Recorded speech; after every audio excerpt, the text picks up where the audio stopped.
lá, vocês são de onde? Começando aqui da frente. Do Rio de Janeiro. Vocês aí? Santa Catarina. Está em Viçosa, Minas Gerais. Você? São Paulo. Você é de Manhuaçu, Minas Gerais. E você? Montes Claros, Minas também. Aqui a gente está mais perto de Minas, né? Foi aí? Tá valendo? Beleza. Então vamos lá, a gente vai falar aqui sobre comunicação e mídia. O tema do nosso seminário é um tema grande que eu não decorei ainda, por isso que eu tenho que pôr aqui. A influência da cultura digital e da globalização no movimento missionário. A gente vai ver um pouquinho sobre tudo isso aqui, mas antes disso vou me apresentar. Eu sou Paulinho De Gaspari, casado com a Adriana. Vamos completar 12 anos de casamento já, apesar da carinha de jovens, ou não. E nós temos o André e o Daniel. Na verdade, essa foto já é mais antiga, eu peguei uma mais importante, atual aqui, ó. A gente no jogo do Peixão, no Pacaembu, família reunida. Há uns 2 meses atrás, aí a gente lá assistindo jogar. Minha esposa é corintiana, ó, usando a touca do Santos, olha só, que orgulho. Convertendo a família, mas é por causa das crianças. E a gente trabalha com comunicação na Iba Viva. Eu trabalho com comunicação desde 2006, mais ou menos. Na verdade, assim, eu vou contar um pouquinho mais da história, mas comunicação na igreja desde 2007. A gente desenvolve lá o Ministério de Comunicação e o desafio é a gente promover muito mais o Evangelho, promover muito mais Jesus do que promover a igreja ou promover o pastor. Então a gente toma esse cuidado diariamente de toda a ação que a gente faz. Diferente de uma agência de publicidade dentro de uma empresa ou trabalhando para uma empresa, a gente tenta promover muito mais o Evangelho, muito mais Jesus em tudo que a gente faz nesse trabalho na Iba Viva. Então, para conhecer, ibaviva.com.br. Nós somos missionários da CEPAL, também completando 10 anos já, estamos na CEPAL. E a nossa chegada na CEPAL foi muito interessante, porque eu já sentia um chamado missionário, sabia que eu queria me envolver com missões, mas acabei indo para a área de comunicação, primeiro na área de tecnologia, depois para a área de comunicação, achando que Deus tinha esquecido desse chamado. Mas com o tempo a gente foi percebendo que Deus estava nos chamando para nos envolver com comunicação em missões. Isso foi uma forma de abrir os nossos olhos muito interessante, que eu vou contar um pouquinho mais para frente para vocês também. E há 20 anos, ano que vem a gente completa 20 anos, eu na verdade, né, conheci minha esposa por lá inclusive, faço o site irmãos.com, um dos primeiros sites de conteúdo cristão na internet. Claro que há 20 anos não era nem próximo do que é hoje, não era nem próximo de um portal ou de um site de conteúdo mesmo, mas a gente foi aprendendo a fazer e a gente desenvolve esse conteúdo aí que eu também vou falar um pouquinho mais para frente. Além disso, a gente trabalha com essas organizações aí, a MTB, vocês já estão conhecendo aqui ou já conheciam por conta do CBM, é a Associação de Missões Transculturais Brasileiras que organiza o CBM. Então, a minha esposa, ela cuida da comunicação da AMTB e, por tabela, do CBM. Então, ela é responsável aqui por toda a parte de comunicação, a gente faz isso junto. O Martureu, que é o Centro de Reflexão Missiológica do Marcos Amado, que é missionário da CEPAL também, a gente cuida do site e redes sociais deles. E da Envisionar, que é o trabalho do Josué Campanhã, que trabalha com a capacitação de líderes, tem feito um trabalho muito grande aí. Inclusive, eles acabaram de assumir o ministério da Willow Creek, né, que faz o Summit no Brasil. Então, a Envisionar que vai desenvolver esse material aqui, esses eventos aqui no Brasil, e a gente cuida também das redes sociais desses ministérios aí. Então, eu queria compartilhar com vocês um pouquinho sobre a vocação na área de comunicação, né, porque às vezes vocês podem estar pensando, mas o que internet, comunicação tem a ver com o Congresso de Missões? E a gente vai tentar entender isso um pouquinho juntos. Como eu falei, eu senti um chamado missionário, me envolvendo em conferências missionárias desde cedo. Nasci num lar cristão, me converti muito cedo, me envolvi com a igreja muito cedo. E curtia muito missões, né? Antes da internet, o que a gente fazia para ter informação de missionários, a gente mandava cartas para 20 missionários, esperando que um deles respondesse com um relatório, e ficava muito feliz quando um relatório desse chegava, né? Hoje a gente recebe 10 relatórios por dia no nosso e-mail e às vezes lê um ou outro e não consegue dar tanta atenção. Mas eu gostava muito de missões, mas não sabia como poderia me envolver com missões. Fui prestar vestibular, gostava muito da área de tecnologia, fui acabar fazendo ciência da computação. Dentro de ciência da computação eu pensei, acho que aquele chamado missionário é para eu ganhar muito dinheiro e investir em missões, né? Isso é muito bonito também, né? E a gente vê que isso é possível. E a gente viu falando sobre Business as Mission, nem conhecia esse termo, nem sabia como isso podia ser, mas achava que esse podia ser um caminho que Deus estava me levando para missões. Mas dentro da descoberta da vocação, dentro da faculdade, comecei a desenvolver o site irmãos.com na faculdade, em 1998, e eu fui descobrindo o potencial que a gente tinha através da internet de chegar às pessoas. A gente conseguiria chegar no mundo inteiro, falar com o mundo inteiro sem sair de casa. Não que isso seja mais nobre ou mais especial do que quem pega o barco e vai lá para o meio do Amazonas, ou quem pega o avião e vai para o meio da África, mas eu comecei a descobrir que isso era uma forma também de se fazer missões. E foi quando caiu a ficha, explodiu minha cabeça de que a internet é um grande campo missionário, eu diria que o maior campo missionário, se você entender que pela internet a gente consegue chegar no mundo todo.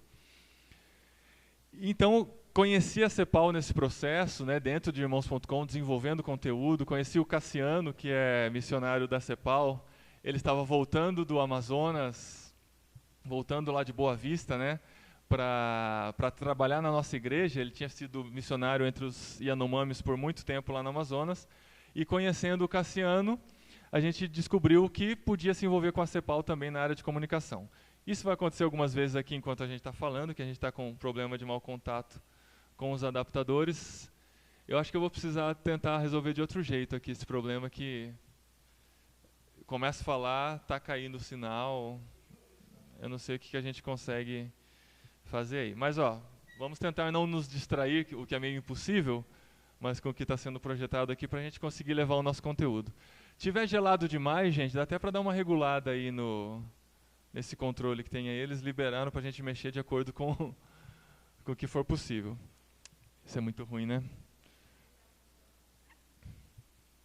Mas não vai ter muito...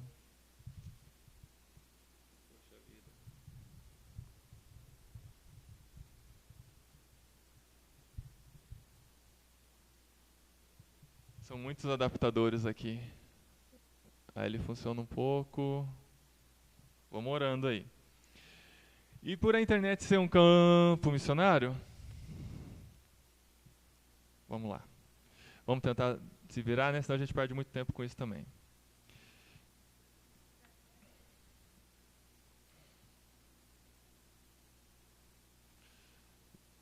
Nem é tão fundamental o que eu estou mostrando por enquanto, mas só para a gente ter um guia aqui do que está acontecendo.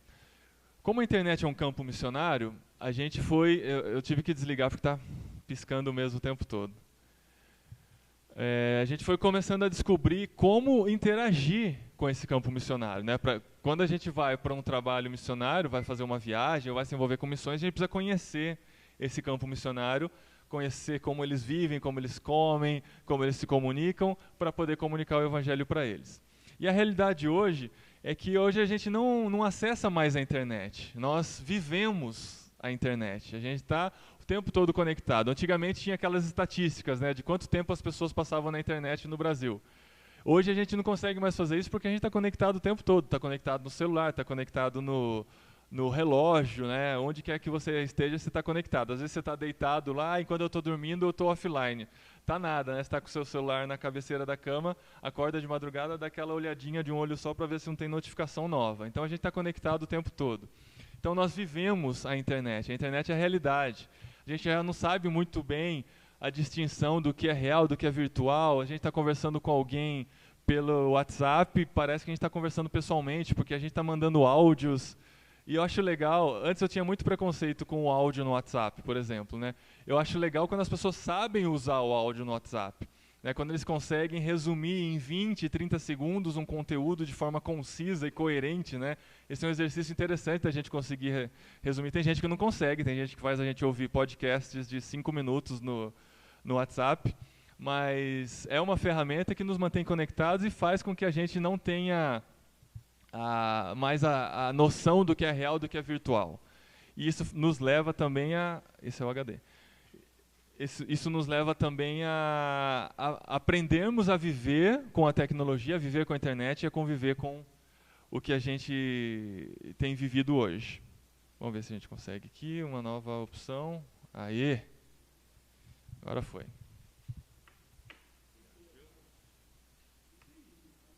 Não, agora trocou o adaptador, o problema era esse aqui. Está resolvido. Não pode comemorar, mas agora vai. Tá? Eu quero que esse seja um bate-papo. Depois do almoço a gente fica mais sonolento, uma pessoa falando o tempo todo é mais difícil também. Então, quiserem interagir, contar a experiência, desde que seja conciso, 30 segundos, áudio do WhatsApp, vocês vão ser, a opinião de vocês, a participação de vocês vai ser muito bem-vinda.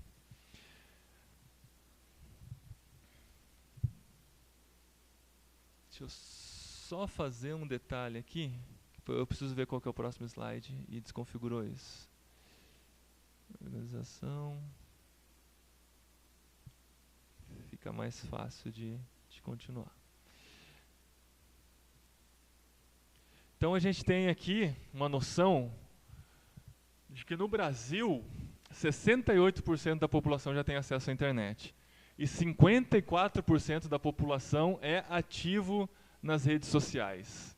Então a gente tem as pessoas conectadas no Brasil e no mundo, a estatística não deve ser muito diferente disso não. Então a gente tem que se preocupar com a forma de se comunicar, a gente tem que se preocupar com a forma de chegar nessas pessoas. E como eu trabalho no Ministério de Comunicação e desenvolvo comunicação na igreja também, eu sempre procuro ver como Deus sempre se preocupou com a forma de comunicação. Eu separei alguns versículos aqui para a gente ver isso, não vou ler todos, mas vou relatando para vocês.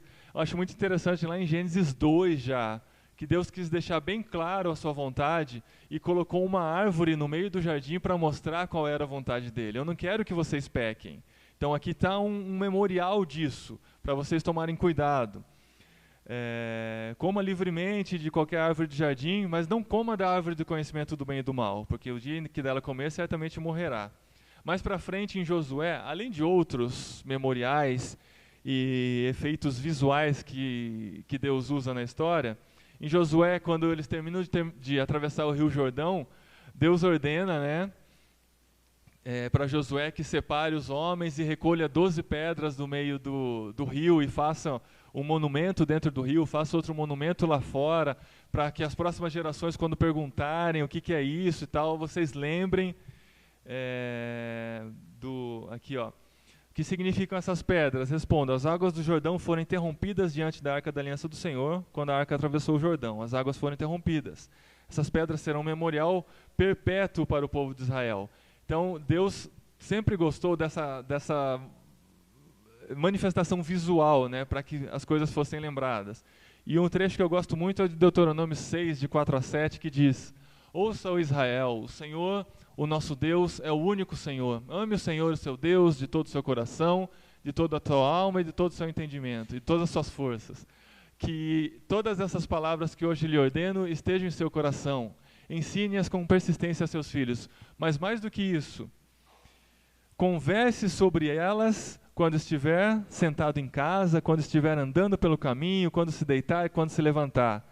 E também faça memoriais visuais. Amarre-as como um sinal nos braços e prenda-as na testa. Escreva nos batentes das portas de sua casa e em seus portões. Então Deus quer que a gente sempre lembre e comunique essa palavra. E eu acho muito interessante também Abacuque 2:2, quando foi criado o primeiro outdoor, né? O Senhor me respondeu e disse: escreva a visão, grave-a sobre tábuas, para que a possa ler até quem passa correndo.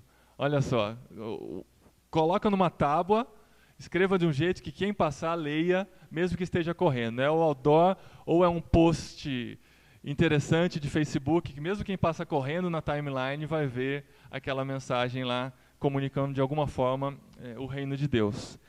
E na Bíblia toda a gente vê, né, de como Deus foi visual, os milagres de Jesus, as parábolas, a ceia do Senhor. Eu gosto muito da mensagem, de como a mensagem da ceia do Senhor é passada. Ela apela para praticamente todos os nossos sentidos, né?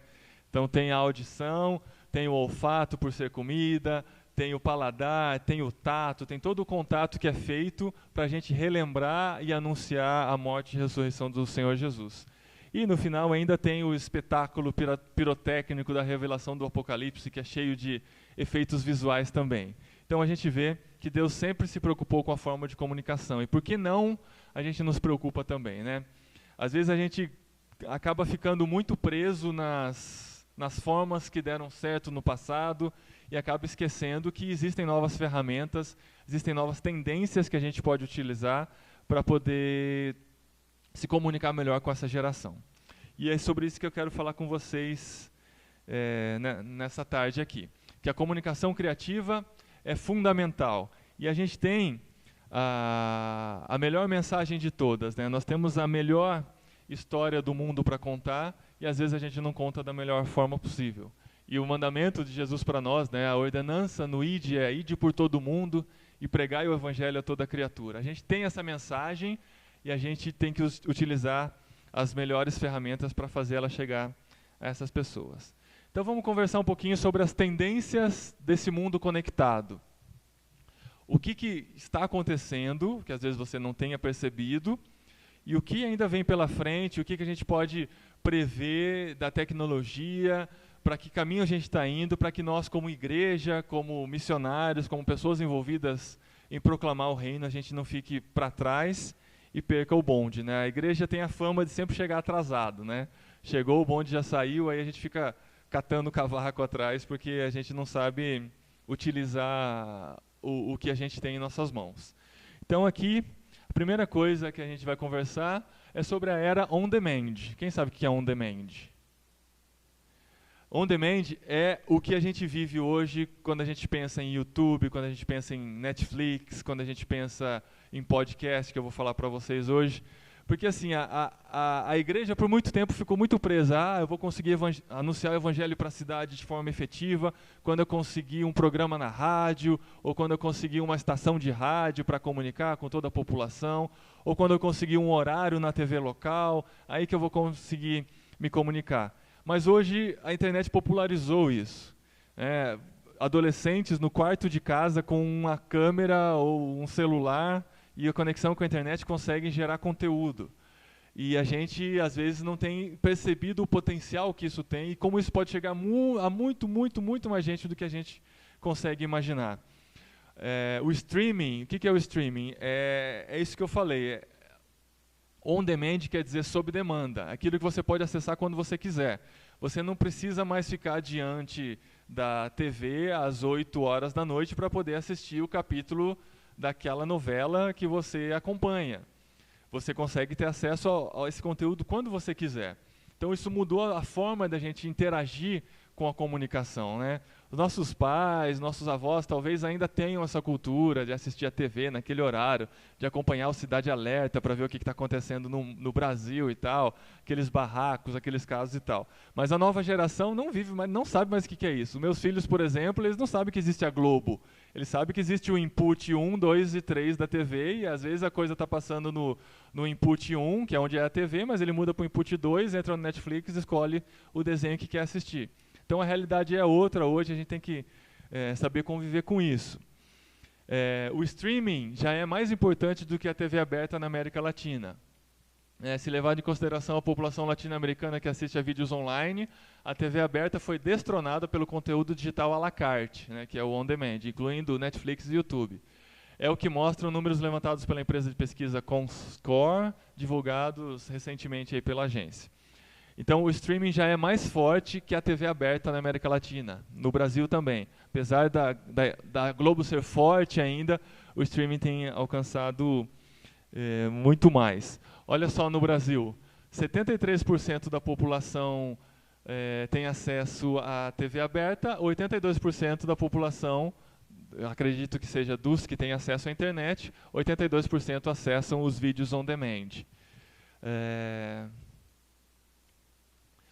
A TV aberta, por um bom tempo, tentou guerrear com isso, mas hoje tem entendido como se aliar ao conteúdo online é muito mais vantagem para eles, né? A própria Globo lançou a Globoplay, que também coloca tem séries que a Globo vai lançar, que eles colocam antes no aplicativo, se você for assinante, você poder assistir e tudo mais. E um dos grandes trunfos da TV, que é o futebol, né, que é o ao vivo, o YouTube, em 2016, começou a transmitir partidas de futebol também. Então hoje a gente tem partidas de futebol ao vivo sendo transmitidas online, não só pelo YouTube, quanto por vários aplicativos aí de TVs. Então vamos conversar um pouquinho sobre o YouTube. A gente às vezes ignora a força que uma ferramenta como essa tem. Às vezes a gente acha que colocar o conteúdo da nossa igreja no YouTube vai tirar... Eu já vi muitos pastores falando sobre isso. Vamos colocar esse conteúdo, né? Porque uma das coisas que mais me incomoda, e é por isso que eu estou no Ministério de Comunicação, é pensar como aquele conteúdo ficar preso, fechado, limitado a uma comunidade é um desperdício tão grande de potencial, né? Às vezes tem 40, 100, 200, até 300 pessoas assistindo aquele conteúdo, quando poderiam ter milhares ao redor do mundo tendo acesso àquilo. E muitos pastores têm medo de perder, as pessoas vão deixar de vir para a igreja, porque esse conteúdo vai estar disponível depois, ou eu não vou poder falar coisas muito íntimas da igreja, porque esse conteúdo vai para a internet depois. Eu acho que assim, é uma realidade, isso realmente pode acontecer, mas se você entender a força e o potencial, e quanto isso pode agilizar e facilitar na proclamação da mensagem, isso vai ser encarado de outra forma. Assim como as TVs abertas, né? No início lutavam contra, proibiam o conteúdo ser colocado no YouTube e tal. E hoje a gente vê a Band, o próprio SBT, colocando seus programas na íntegra no YouTube para serem acessados depois, porque isso acaba dando muito mais audiência, trazendo novos espectadores e por aí vai. Então o YouTube já tem mais de 1 bilhão de usuários. Esses são números do próprio YouTube, né? A gente tem uma página de estatísticas que eles fornecem lá. Já são mais de 1 bi de usuários. São 88 países e 76 idiomas diferentes, o que abrange 95% dos usuários de internet, eles já têm acesso ao YouTube. 1 bilhão de horas assistidas por dia. 1 bilhão de horas assistidas por dia. A gente não consegue nem imaginar o que é isso. A gente acha que isso tem pouca influência, mas a gente vai ver que tem muita influência sobre essa geração. Mais da metade das visualizações do YouTube são feitas em dispositivos móveis, mais de 50%. Então, com o aumento da tecnologia, a popularização dos smartphones, o acesso à internet cada vez mais móvel, as pessoas estão assistindo conteúdo também em seus celulares e até muito mais em seus celulares. E o YouTube atinge mais adultos de 18 a 49 anos do que qualquer canal de TV a cabo dos Estados Unidos. Ele atinge muito mais adultos do que qualquer canal de TV a cabo. Só uma coisinha aqui. Melhorei aqui. Agora aqui, eu quero ver quem conhece essas pessoas aqui. Quem conhece alguma dessas pessoas aqui nessa foto? 1, 2, 3 aqui, pessoal. Essas são as pessoas que estão influenciando nossos filhos hoje. A gente não tem mais Xuxa, a gente não tem mais, que mais? Mara, Gugu, né, que influenciavam a nossa geração. A gente não tem mais novela. A gente tem esses caras aqui e muito mais. Sabe o que é isso aqui? Isso é um álbum de figurinhas da Panini. Do jeito que a gente coleciona os jogadores da Copa do Mundo, em época de Copa, os adolescentes, pré-adolescentes, as crianças estão colecionando figurinhas de youtubers, que são os influencers, os influenciadores digitais que nós temos nessa geração. Essa galera fala com milhares, muito mais, milhões, e ouso dizer até bilhões de pessoas a cada vídeo que eles lançam, né, somando todo o conteúdo. Ele nem está aqui nessa foto, que é o Whindersson Nunes. É um cara que faz vídeos no quarto do hotel que ele está hospedado, porque ele viaja fazendo shows aí. Por conta do YouTube, ele tem se chamado para fazer shows de stand-ups. Ele lança um vídeo falando alguma coisa engraçada e contando histórias da infância dele. Esse vídeo, em um dia, chega a 6 milhões de views. Então, assim, essas pessoas, esses caras estão falando com essa geração e às vezes a gente não consegue a maneira certa de se comunicar com essa geração. E é legal a gente estar num evento missionário, porque quem está voltado para a área missionária tem uma forma diferente de pensar, né? Porque quando a gente fala com igreja, a igreja, ou muitas das pessoas que fazem conteúdo na internet, os cristãos tendem a falar e a se comunicar somente com cristãos, né? A gente vê as pessoas produzindo vídeos, a gente vê pastores fazendo vídeos, eles vão usar os jargões cristãos, vão falar de forma que só cristão entende e não vão conseguir chegar a quem realmente precisa ouvir a mensagem. É claro que se você fala com cristãos, o seu nicho é cristão, você vai ter muito mais audiência, vai ter muito mais gente assistindo o seu conteúdo. Mas afinal, a gente quer falar com o cristão ou a gente quer ser diferença nesse mundo, a gente quer impactar esse mundo? Esses caras estão falando com essa geração. Esses caras estão influenciando, estão ditando tendências, estão vendendo seus produtos, estão fazendo dinheiro para mais de metro, como a gente diz aqui no interior, com seus vídeos aí na internet. Então, será que a gente não está na hora de a gente pensar da melhor forma, realmente, de influenciar essa geração, de falar com eles através do que Deus tem colocado em nosso coração? Então, se você está aqui, provavelmente você está interessado nisso. Eu espero que nessa nossa conversa aqui surjam alguns insights aí para você pensar nisso. Só mais uma curiosidade aqui, operadoras perdem quase 1 milhão de assinantes e estudam ataque à Netflix. A TV a cabo está caindo cada vez mais, eles estão sofrendo com a perda de audiência porque o acesso a conteúdo online está muito mais fácil e conteúdo de qualidade, né? A gente vê Netflix produzindo séries incríveis com orçamento de Hollywood, assim, eles têm feito coisas muito fortes e é claro que a TV a cabo perde muito com isso porque é muito mais fácil você ter o conteúdo on demand do que você ter que ficar assistindo a programação da TV. Por isso também muitas TVs a cabo estão lançando os seus canais online, que você paga para ter esse conteúdo. Alguns estão tirando o seu conteúdo da Netflix, né, como o caso da Fox. E a Disney também já anunciou que vai ter seu próprio conteúdo, vai tirar seu conteúdo da Netflix. Então, a gente tem essa realidade, né? A gente tem os vídeos estão aí, a gente consegue produzir com baixo orçamento, com o próprio celular, desde que seja um conteúdo bom e relevante, a gente consegue realmente se comunicar com essa geração. Então, além do vídeo, a gente tem o áudio. Eu falo do podcast porque é algo com que eu tenho trabalhado há 11 anos, para completar 12 anos. A gente começou em 2006 a trabalhar com podcast no Brasil. Um dos primeiros também a fazer isso, né, através do site irmãos.com, que é o site que eu já faço aí há quase 20 anos. E o podcast nada mais é que a versão em áudio do que a gente conversou até agora. A gente consegue disponibilizar mensagens, bate-papos. É a nova era da rádio. E quando eu falo isso, eu não quero menosprezar a Rádio Transmundial, que faz um trabalho incrível, que chega via satélite para lugares que a gente não consegue nem imaginar, e nem emissoras de TV que falam ainda com uma boa parcela da população. A gente tem aqui o pessoal da TV Boas Novas representando e fazendo toda a cobertura do evento. Não quero menosprezar, mas a gente tem que entender que existe uma ferramenta que talvez seja mais forte, mais eficaz, atinja muito mais gente. E através do podcast a gente consegue chegar a essas pessoas também, né? Eu comecei a mexer com podcast antes do smartphone. Então as pessoas, para ouvirem os podcasts, tinham que ficar na frente do computador ou baixar, colocar no MP3 player para ouvir em outro lugar, ouvir no som do carro, os que já tinham acesso a MP3 no carro. Mas hoje com o celular, qualquer aplicativo de podcast, você consegue acesso a uma infinidade de conteúdo. Aqui alguns dos podcasts em que eu participo ou cuido do conteúdo. Irmãos.com é o meu principal, a gente está com 330 programas no ar já, a gente lança programas praticamente toda semana, a periodicidade é quinzenal, mas tem alguns programas extras no meio. BTcast, que é do Bibo, lá de Santa Catarina, vocês conhecem o BTcast? Não? Conhece? Lá de Joinville? Ele produz um conteúdo de teologia online fantástico, né?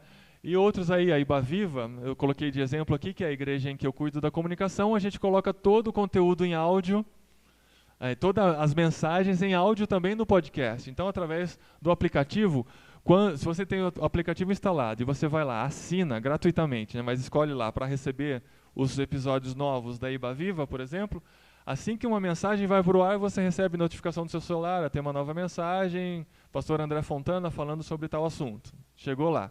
Então você já pode baixar e ouvir onde você quiser.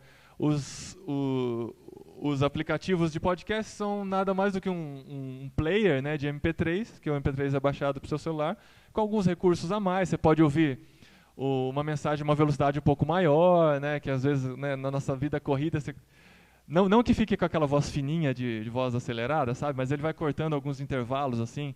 Você faz uma assimilação mais dinâmica do que está sendo falado, e assim por diante. Então tem vários aplicativos de podcast aqui, eu coloquei alguns exemplos, mas jogando podcast na sua loja de aplicativos você consegue achar o melhor avaliado lá e instalar. E procura por irmãos.com, a gente faz bate-papos interativos. A gente participa de eventos, grava esses bate-papos e faz uma edição bem legal e tal, para ficar bem interessante, para não ficar igual eu estou falando aqui, alguém falando o tempo todo sozinho. É sempre perguntas e comentários, e a gente discute esses temas aqui. Então esse aqui é o podcast irmãos.com, que a gente desenvolve já há alguns anos. Esses são alguns dos temas que a gente já discutiu, né? Então não é um programa sobre teologia. A gente fala de teologia também em alguns episódios, mas a gente vai falar de temas variáveis. Vai conversar com alguém especialista em casamento. Eu vi algum post da pessoa na internet falando sobre infidelidade. Ah, legal, vamos gravar um tema infidelidade aqui, pode ser ajuda para muita gente. A gente vai falar sobre desenvolvimento integral, vida cristã, vai falar sobre repressão religiosa, vai falar sobre política, profissionais em missão. A gente falou com o pessoal envolvido em BAN, né, que vocês ouviram aqui hoje de manhã. E por aí vai, sobre comunicação, sobre músicas, sobre conhecimento em geral. Aqui uma entrevista com Jaziel Botelho sobre evangelizar com o humor, e por aí vai. Então eu recomendo que vocês ouçam e pensem nisso como uma forma também de comunicar o evangelho para essa geração. Alguém aqui ouve podcast já? Conhece? Levanta a mão. Aí, ó, temos aqui 10%, saindo daqui 100% dos que participaram estarão ouvindo o podcast. A gente vai ficar muito feliz com isso. Ajude a compartilhar, porque é um conteúdo muito interessante. Alguém alguma coisa para comentar? Eu estou ficando cansado de falar sozinho. Ainda não é aqui? Tá, eu vou mudar de assunto agora, pode perguntar.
Tá.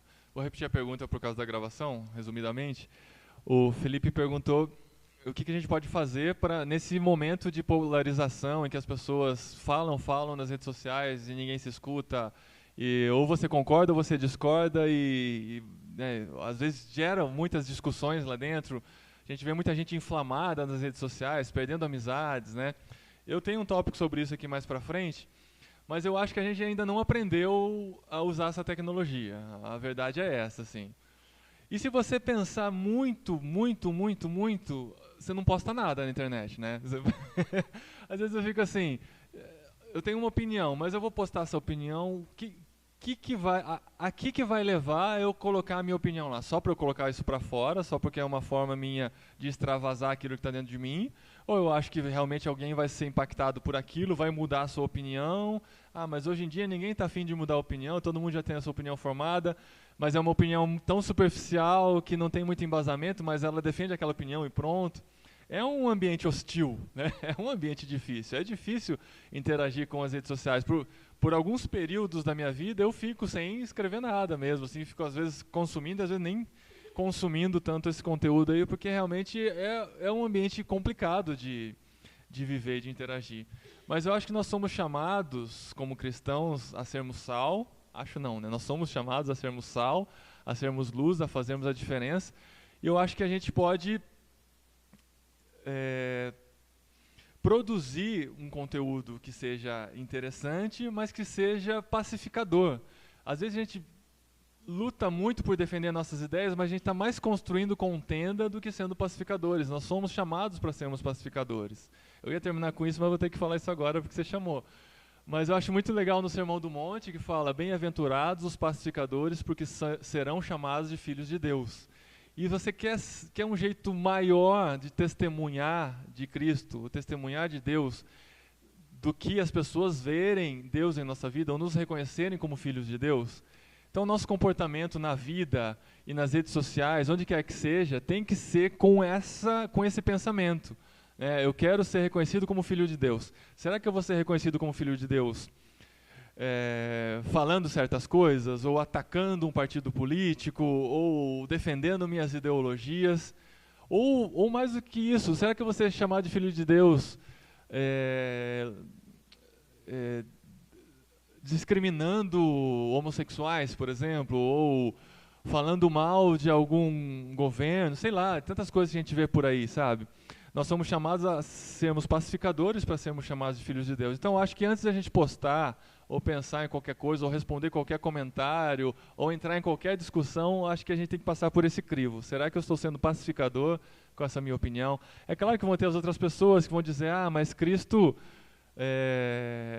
bateu de frente com os hereges, bateu de frente com os hipócritas. É claro que a gente tem essa responsabilidade também, mas tem que ter muito mais sabedoria do que a gente imagina para ser como Cristo nessas questões, né? Não é simplesmente mandando todo mundo para o inferno, fazendo a lista dos 10 maiores hereges do Brasil. A que leva, né? O que vai agregar? Como que as pessoas vão ver Cristo quando você faz uma lista dessa? Ou, sei lá, qualquer lista que aparece por aí que as pessoas gostam de compartilhar, né? O corpo de Cristo está dividido, né? E nas redes sociais é muito claro quando a gente vê isso. Então, acho que a gente precisa de muita sabedoria com relação a isso, procurar realmente se alinhar nesse sentido. A gente vai falar mais sobre isso, mas se você quiser inserir qualquer comentário aí, você pode ficar à vontade. A gente vai falar sobre mobile, global e social. A gente mal percebe, mas o fato de nós termos a internet na palma da mão é uma diferença tão grande, abre para tantas novas possibilidades, né? Antigamente, para você se conectar à internet, você chegava do trabalho, ligava o computador. Para ligar o computador já demorava alguns minutos, então você ligava o computador, ia lá, tomava uma água, trocava de roupa, ou tomava um banho. Aí você ia lá, colocava para conectar à internet, aí você ia tomar um café, alguma coisa, porque até conectar à internet, aí você estava online. Agora o fato da gente ter a internet na palma da mão, ou em tudo, né? A gente tem a internet das coisas, que está cada vez chegando mais, tudo conectado, seu carro conectado, sua geladeira conectada, dizem, né? Isso já falam há uns 10 anos, né? Que vai chegar um momento, deve estar chegando, em que a sua geladeira vai fazer a compra por você já, vai detectar que está acabando o iogurte e vai fazer a compra lá direto. Isso a gente já tem nos Estados Unidos alguma coisa parecida com isso, que são os botões da Amazon, né? Você tem um painelzinho lá com botões, você percebe que o sabão em pó está acabando, você clica no botão, 2 horas depois o sabão em pó está na porta da sua casa. Então a gente está completamente conectado, isso tem as suas dificuldades, mas tem as suas oportunidades também.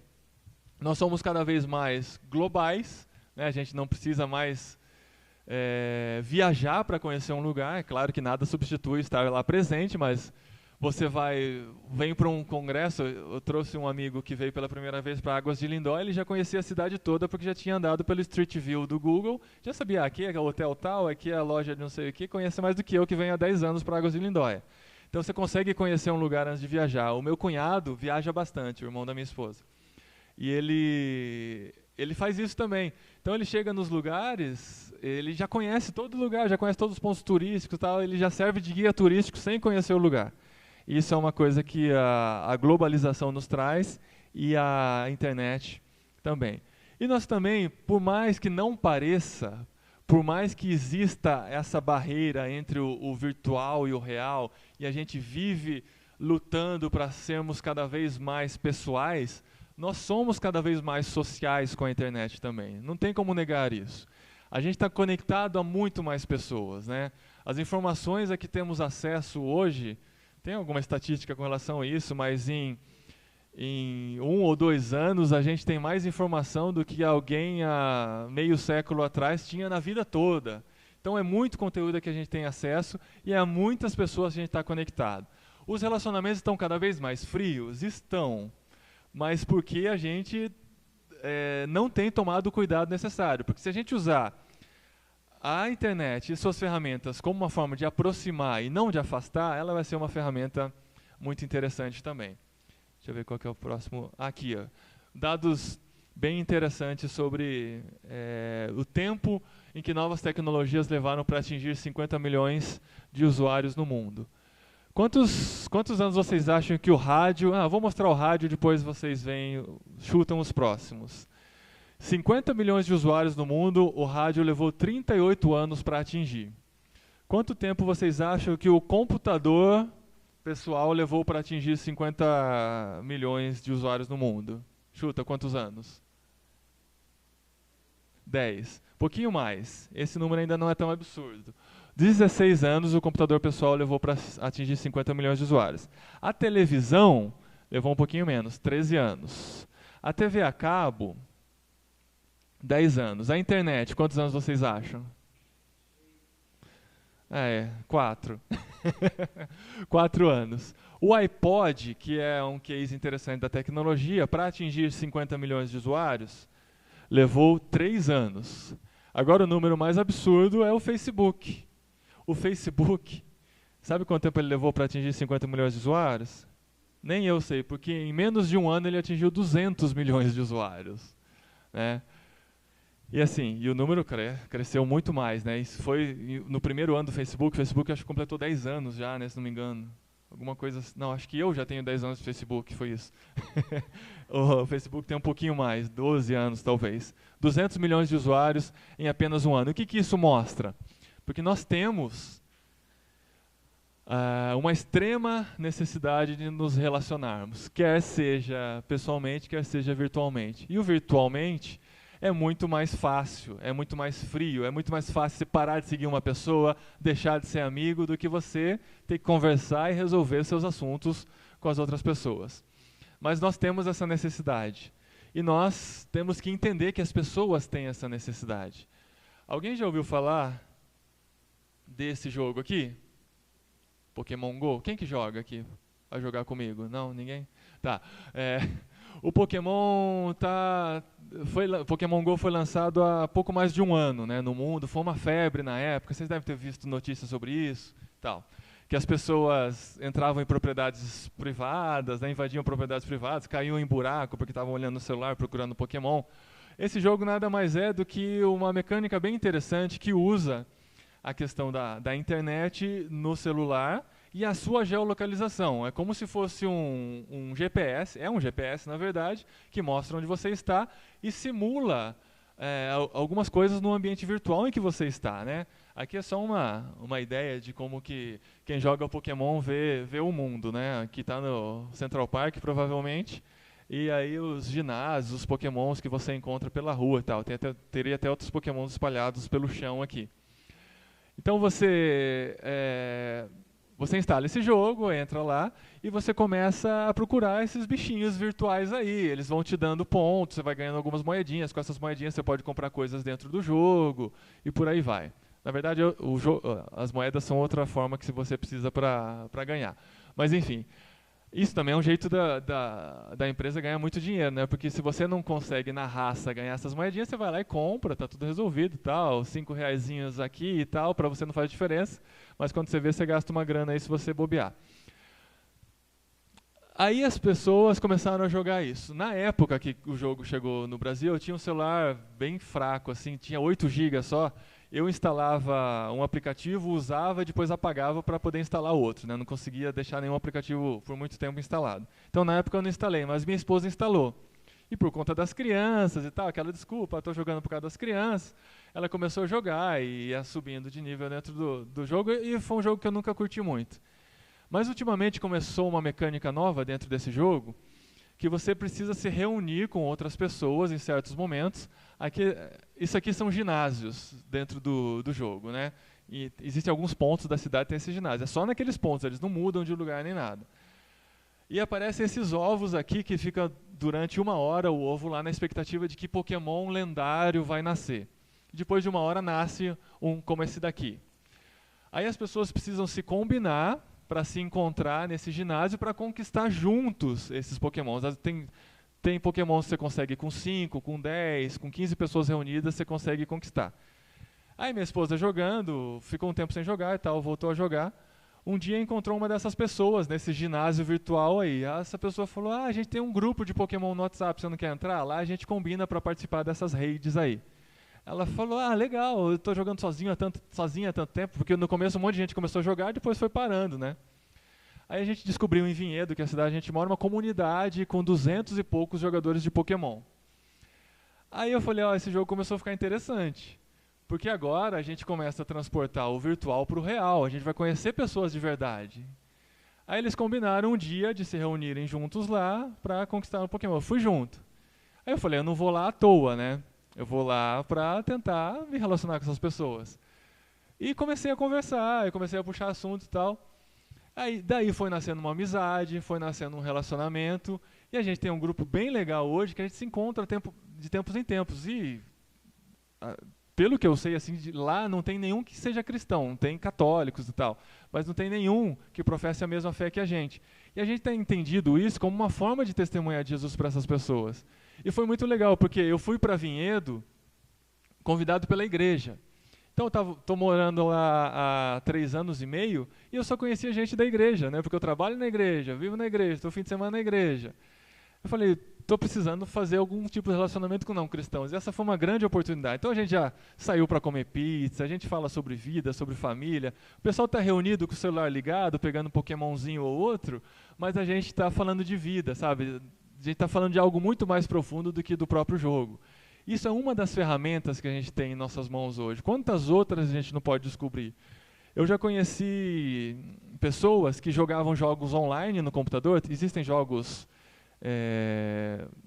online, RPG, alguma coisa assim, massivos e tal. Que você também joga com muitas pessoas online e fica falando no fone de ouvido. Eu já conheci pessoas que jogavam em comunidades da Ásia, do Oriente Médio, para poder se relacionar com essas pessoas e, no momento oportuno, falar de Cristo para elas também. Então, são tantas tecnologias, são tantas oportunidades que a gente tem na nossa frente e, às vezes, a gente não percebe. Alguém tem alguma história nesse sentido para compartilhar? Algum relacionamento que conseguiu estabelecer a partir do online?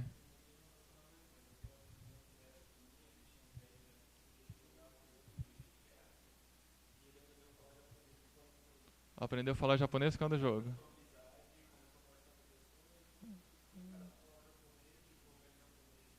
Ele foi conhecendo pessoas, fala japonês por causa do jogo e conheceu muita gente a partir daí, né? Aham, aham. Mas é muito interessante porque, assim, entre esses jogadores de Pokémon, a gente vai conhecendo muita gente isolada, muita gente solitária, que às vezes apela para o jogo por ser uma forma de viver uma vida realmente virtual, assim, sabe? De ser alguém, de conquistar, porque você vai crescendo no jogo, você vai ganhando mais poderes, mais força e tal. Então, assim, a gente chega a essas pessoas e vê o vazio que às vezes elas têm e consegue compartilhar de Cristo, consegue viver um pouquinho dessa experiência e compartilhar um pouquinho com essas pessoas. Felipe.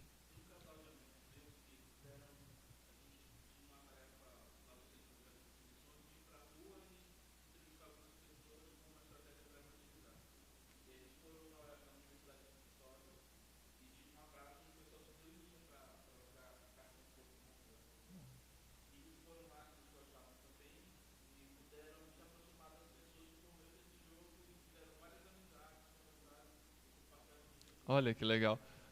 Minha mãe acha que é do diabo esse jogo, né? Porque tem monstro, tem dragão e tal. Mas a gente vê que até uma ferramenta esquisita como essa pode ser uma ferramenta de comunicar o evangelho, de falar com essas pessoas. É muito interessante você ver. ah, tem uma coisa dentro do jogo também que são as redes especiais, assim, que só umas pessoas recebem o passe. Passe é coisa estranha, né? Mas é o passe para participar lá e tal. E na sexta-feira, na hora do almoço, teve uma. Então a gente se reuniu numa praça lá, tinha acho que 40 pessoas. 40 pessoas numa praça no meio de Vinhedo, né, uma cidade pacata até, reunidas lá, e o pessoal passava de carro e passava olhando, assim, sexta-feira, na hora do almoço, as pessoas estão aí. Aí a hora que começa a batalha, todo mundo no celular, assim, batendo no celular, assim, aí consegui. Algumas pessoas conseguem, outras não. É bem interessante. Não estou fazendo propaganda do jogo, estou falando que tem sido uma experiência bem legal. Eu fui bem reticente no começo, não gostava do jogo e tal, hoje eu estou gostando e tem sido um ministério realmente poder interagir com essas pessoas. Vamos lá, continuando então. Às vezes quando eu dou esse seminário, eu compartilho um pouquinho sobre o que a gente tem pensado na área de tecnologia, as pessoas perguntam, né? E aí, o que é mais relevante? O que vai fazer mais diferença? Será que um texto grande numa rede social? Ou uma imagem bem feita com uma frase? O que vai chamar mais atenção? Ou fazer um vídeo falando, contando algumas coisas, falando de Jesus? Ou um áudio, um podcast e tal? Eu costumo dizer que a gente pode tirar esse ou aqui e substituir por um grande e, né? A gente tem todas essas ferramentas e tem muito mais. A gente tem muitas formas de compartilhar o que nós temos recebido. A quantidade de informação que nós temos, que as pessoas estão recebendo, todos vocês devem usar o Facebook ou alguma rede social, né? Imagino. E vira e mexe, a gente pega o celular do nada que abre o Facebook, vamos ver o que tem de novidade. E se reparar na velocidade que a gente passa as coisas, né? De como a gente passa a informação, o que vai prender a nossa atenção? Às vezes é uma coisa engraçada, às vezes é uma foto de algum conhecido, algum familiar, às vezes é a opinião de alguém que você respeita. Não tem algumas pessoas que vocês gostam da forma que elas escrevem? E a hora que você vê o avatarzinho dela lá no canto, você já chama a sua atenção? Então eu acho que é isso, assim, a gente tem que construir uma reputação na internet para a gente ser respeitado. Não adianta você falar mal de 10 coisas e em um post você coloca algo que seja interessante, que você não vai ser ouvido. A gente tem que construir uma reputação, tem que realmente adquirir um respeito, né, para que você seja ouvido, para que a atenção das pessoas ao que você fala seja ouvido. Tem um vídeo aqui que eu queria mostrar para vocês, eu acho bem interessante. Quem conhece esse canal do YouTube, Nerdologia? Aí, ó, tá conectado, hein? Ele fala um pouquinho da quantidade de informações que nós recebemos e como a gente eu quero que vocês assistam pensando em como a gente vai conseguir utilizar esse potencial e chegar nas pessoas que precisam ouvir o que Jesus tem para falar.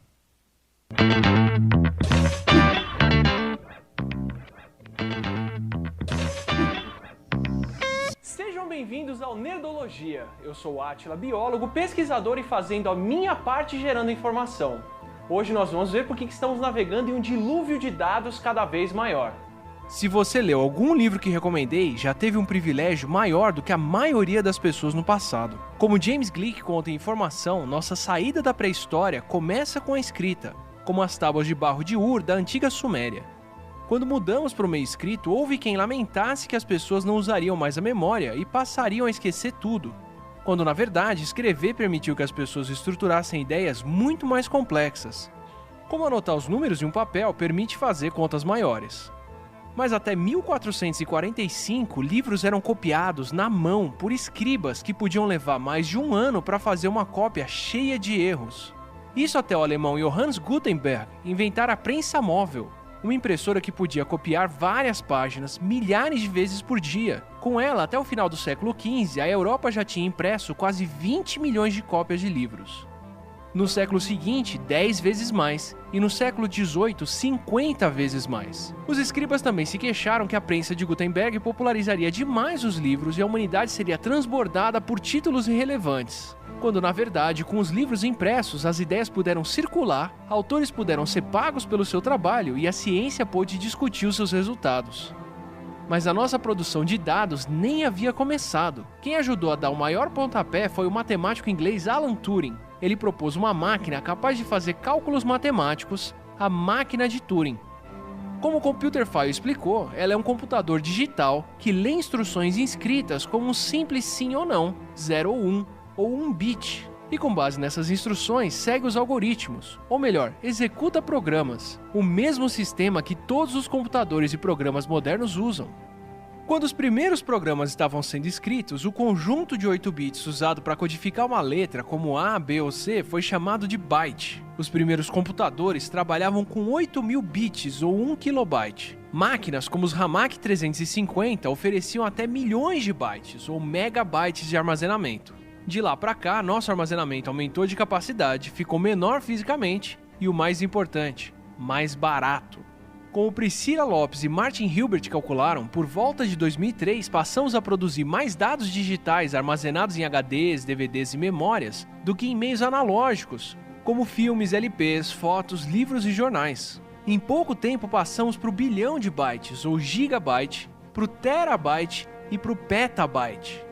Entre livros, pinturas, filmes e outros, tudo o que a humanidade havia produzido até 1986 ocupava 2.600 petabytes, ou 2,6 exabytes. 20 anos depois, já havíamos produzido 110 vezes mais informação. Com filmes em alta definição, mais computadores e mais dados, em 2011 inauguramos uma nova casa decimal.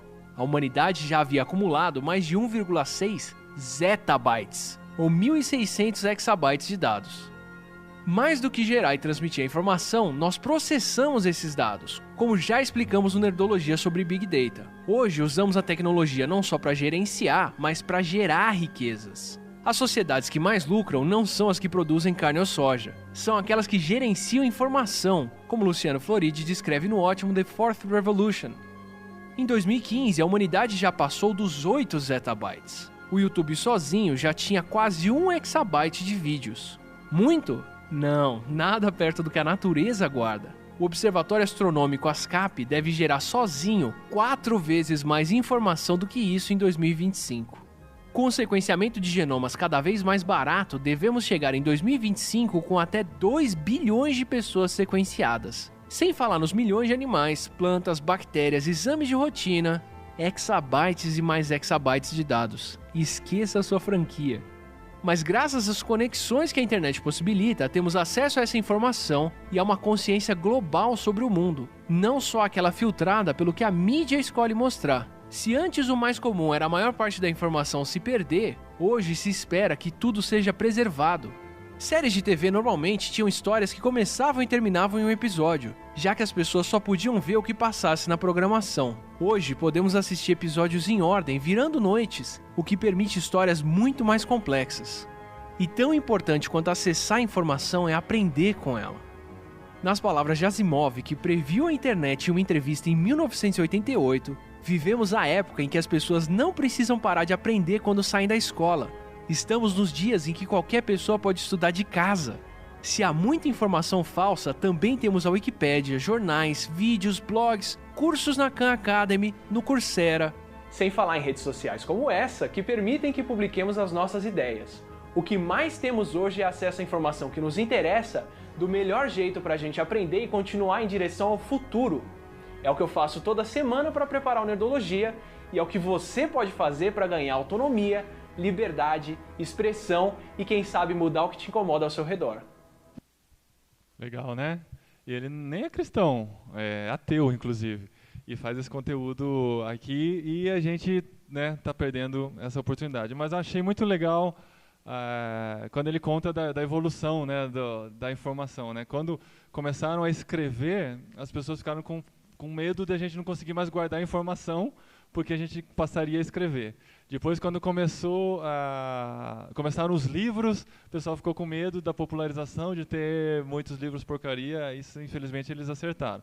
Mas todas as novidades geram um grande preconceito, né? E a gente, às vezes, fica demorando com medo de não estar utilizando a ferramenta correta e tal. Mas, na verdade, o que a gente tem que pensar é como utilizar essas ferramentas para proclamar cada vez mais o reino de Deus. E para terminar, então, deixo essa frase aqui para vocês, que mais importante do que o que publicar é como se comportar. A gente tem que saber viver de forma que a gente seja aquele pacificador que eu falei lá no meio. Gostaria de deixar umas dicas importantes, então, para quem quer ser relevante, que nunca é demais compartilhar, e se vocês pudessem compartilhar com os seus pais, seria muito bom também. Uma vez postado na internet, você não tem mais controle, aquilo não lhe pertence mais. Às vezes a gente não tem noção de a quantas pessoas está chegando aquele conteúdo que a gente está postando. Né? Uma vez postado, já era, caiu na internet e você não tem mais como buscar. Vide tantas postagens que o pessoal coloca. Eu acompanho muito a área de esportes, né? O Alex deve acompanhar também. O cara lá, num momento de estresse, depois do jogo, posta uma coisa, aí vê que falou besteira, apagou, mas já era. Tá todo mundo com o print daquilo já está compartilhado. Não tem mais como negar que ele disse aquilo. Então, não adianta você apagar, que aquilo já não é mais seu, aquilo já é público, né? Antes de fazer qualquer acusação, averigue suas suspeitas. Isso tem que ser na vida, em qualquer situação que a gente vive, né? Na dúvida, procure órgãos competentes. Né? Antes de você achar uma coisa, ou alguém ter te falado uma coisa, você falar em cima daquilo, isso pode te queimar, pode fazer você perder sua credibilidade, né? E você, a pior coisa que tem é você deixar de ser ouvido, né? Então, esse tipo de coisa tem que tomar bastante cuidado. Agora, o mais importante, por isso que eu falei de compartilhar com os pais, porque é isso que os pais mais gostam de fazer, né? Compartilhar um post sobre o assunto que for. Antes de qualquer compartilhamento que você faça, verifique as fontes e a veracidade da informação. Duvide sempre. Não é porque você concorda que é verdade. Isso vale para tudo, inclusive para a política. Tá? Então, antes de você compartilhar, verifique, vai atrás, cruza a fonte, sabe? Não é porque está lá no site Acorda Brasil que é verdade, né? Tem tanto site de notícias falsas aí, só para ganhar compartilhamento, para ter acesso e tudo mais. Procura, não que eles sejam imunes à falha, mas vê se ele foi publicado no UOL, vê se foi publicado no G1, vê se foi publicado que mais que tem? UOL, G1, IG, sei lá, tantas agências de notícias que tem aí. Se está só em um, mesmo que seja o G1, duvide, porque pode ser que a informação ainda não tenha sido averiguada muito a fundo e tal. Então toma muito cuidado ao compartilhar, né? Eu recebo muito no WhatsApp aqueles vídeos ou aqueles textos assim, toma cuidado, tem uma pessoa aplicando tal golpe na praça, o nome dele é tal, segue aqui a foto dele e tal, né? Aí eu falo assim, mas mãe, você verificou essa informação antes de ver? Aí a gente joga é só você pegar uma parte do texto e jogar no Google que você vai achar algum site desmentindo. Em geral é mentira, né? Aí eu mando o link assim, falo, tá vendo, mãe, é mentira, não compartilha isso daí e tal. Aí ela fala, pelo sim, pelo não, né, a gente vai encaminhando, né? Mas a regra principal da internet é pelo sim, pelo não, tá? Só compartilhe se você tiver certeza daquilo, né? Não vai levar notícia falsa adiante. Tem muitas pessoas que são muito prejudicadas com notícias falsas que são encaminhadas. Então, toma bastante cuidado da forma que você se relaciona, como você publica e como você se comporta. Então, como você se comporta, aquele versículo lá, bem-aventurados os pacificadores, pois eles serão chamados filhos de Deus. A gente tem esse chamado mesmo, né, de sermos pacificadores. E eu acho legal em Hebreus quando fala que busquem a paz e a santificação sem a qual ninguém verá o Senhor. A gente acha que a gente tem que ser santo para a gente ver o Senhor. Mas a gente já viu o Senhor, a gente já se encontrou com Ele através de Jesus. Quem que então vai ver o Senhor se a gente buscar a paz e a santificação? As outras pessoas. Então busquem a paz e sejam santos para que as outras pessoas vejam o Senhor, colaborando com esse versículo de Mateus 5 e 9, que aqueles que são pacificadores são chamados de filhos de Deus. Beleza, gente? Espero que tenham gostado. A gente tem mais uns minutinhos aqui ainda, se quiserem conversar, tirar alguma dúvida. Pode? Fala no microfone. Fala.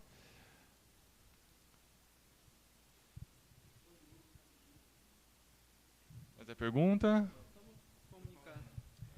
Olá, boa tarde a todos, rapaz. Eu queria só compartilhar com vocês um projeto que nós temos de evangelização virtual e convidar vocês a gente pensar um pouquinho baseado nisso e também relacionado à evangelização e discipulado via internet, né? Via Facebook, WhatsApp, etc. Nós temos um projeto aqui chamado Missões Virtuais. Se você quiser depois entrar na nossa página, facebook.com/movimento virtual. E a gente treina pessoas, treina jovens, nós não temos um site, nós temos a página para eles poderem evangelizar através da internet, porque o foco hoje em dia, como ele falou aqui, tem muita gente divulgando, fazendo vídeo e tal, mas é uma necessidade muito grande de a gente desenvolver um discipulado virtual de pessoas, Tem muita gente depressiva, muita gente querendo se matar, muita gente precisando ouvir o Evangelho pela primeira vez, e até mesmo em outras línguas, outros povos. E aí a gente precisa desenvolver treinamento para jovens, adolescentes, até mesmo pessoas que estejam na nossa comunidade, para evangelizar através da internet. Por exemplo, a maioria dos nossos adolescentes e jovens, eles não sabem compartilhar o plano da salvação. Eles não sabem evangelizar, eles não sabem abordar, eles não sabem transmitir a palavra. Eu estive conversando aqui com 2 agências que estão aqui no CBM, Conectar e a Christian Vision.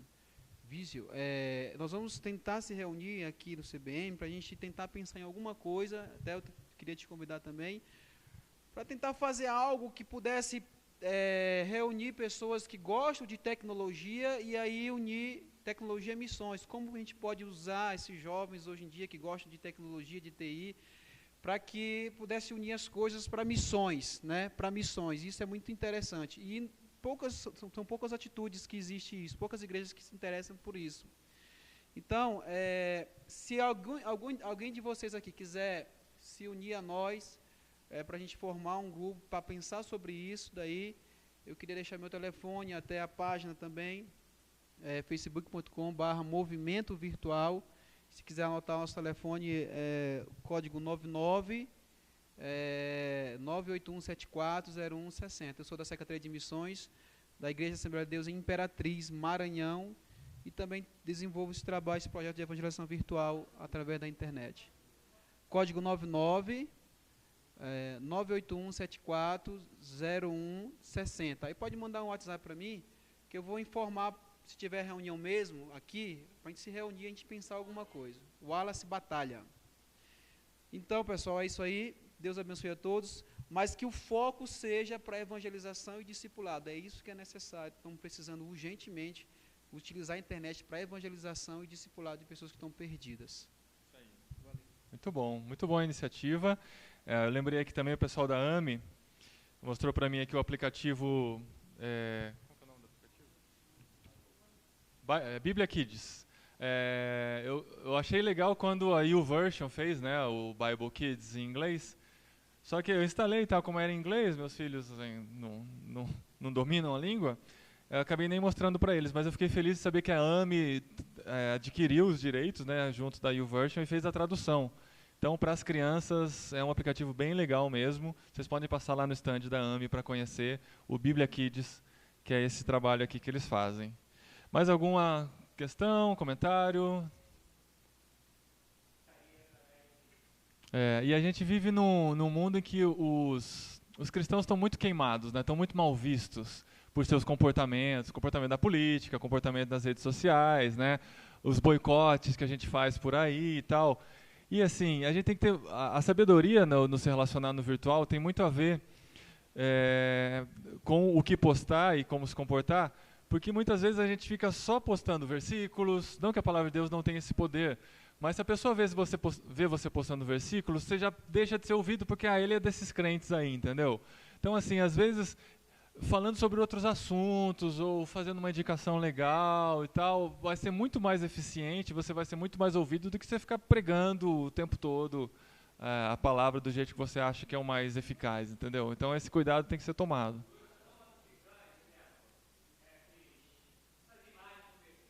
Aham. Pois é. Uhum. Ou crianças, né, falando versículos fofos. Nós temos a melhor mensagem comunicada da pior forma possível. É isso aí, gente. Muito obrigado. Acho que vocês têm que se locomover para outro aí. Vamos orar então, só para terminar? Senhor, muito obrigado por esse tempo aqui. Obrigado por essas pessoas que estão aqui, vieram para a gente aprender junto um pouquinho mais sobre como se comportar, Senhor. Senhor, nos use, nos ajude a oferecermos o melhor, a fazermos o melhor para o Teu reino e a impactarmos e comunicarmos a Tua palavra da melhor forma possível para esse mundo, para essa geração. Que a gente use das ferramentas, use dos meios, mas nunca perca a essência, Senhor, de viver o verdadeiro evangelho, de sermos pacificadores para sermos reconhecidos como filhos de Deus, Senhor. Obrigado por esse tempo aqui e continua nos abençoando e nos usando durante esse congresso. É o que nós pedimos de todo o coração, em nome de Jesus. Amém. Obrigado, gente. Valeu mesmo.